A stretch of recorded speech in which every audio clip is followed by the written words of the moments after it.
हमारी सरकार की पहली कैबिनेट 2017 में हुई इस बात को लेकर के थी कि कर्ज के नीचे जो किसान दबे हुए हैं उन किसानों को उससे मुक्त करने के लिए हमने फसल ऋण की एक विशेष योजना प्रारंभ की थी। वहीं से योजना प्रारंभ हुई।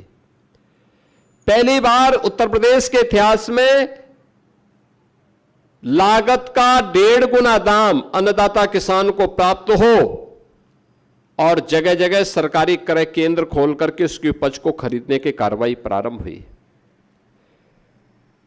दशकों से प्रदेश के अंदर जो सिंचाई की परियोजनाएं लंबित थी, उन सिंचाई की परियोजनाओं को प्रारंभ करने, उन्हें पूरा करने का कार्य किया। और मुझे बताते हुए प्रसन्नता है कि बाणसागर परियोजना हो, सरयू नहर राष्ट्रीय परियोजना हो या बुंदेलखंड से जुड़ी हुई परियोजनाएं, इन सभी परियोजनाओं को हम लोगों ने लग करके पूरा किया और पूरा करने के साथ ही 24 लाख हेक्टेयर भूमि को अतिरिक्त सिंचाई की सुविधा उपलब्ध करवाई है।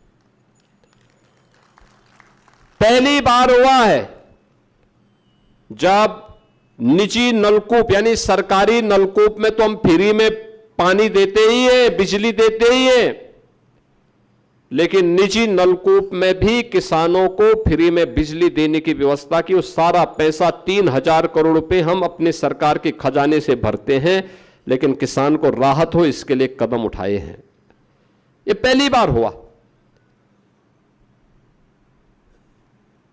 अन्य अनेक प्रकार के कदम उठाए गए और आज मैं मानता हूं उत्तर प्रदेश जैसे राज्य में, उत्तर प्रदेश देश के अंदर सबसे अच्छी उर्वरा भूमि रखता है। दुनिया के अंदर सबसे ज्यादा सिंचित भूमि हमारे पास है। अगर हम इस भूमि को देखें कि कितना प्रतिशत, हमारा लगभग 86% भूमि सिंचित है। तीनों प्रकार की फसलें यूपी के अंदर आज के दिन पे ली जा रही हैं, रबी की भी, खरीफ की भी और जायद की भी। तीनों प्रकार की फसलें यूपी के अंदर ली जा रही हैं। किसान जहां मेहनत कर रहा है वहां उसको अच्छा दाम भी मिल रहा है। लोगों ने मेहनत करना शुरू किया, अच्छा काम शुरू किया, आज परिणाम भी सामने आने शुरू हुए। लेकिन किसान, हमारे अन्नदाता किसानों की मेहनत का परिणाम हमारे सामने आया है। इसने उत्तर प्रदेश को समृद्ध राज्यों की श्रेणी में लाके खड़ा कर दिया, बीमारूपन दूर कर दिया यूपी का।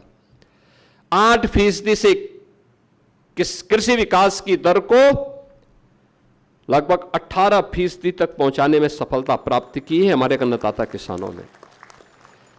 खाद्यान्न में आत्मनिर्भरता के लक्ष्य को प्राप्त किया।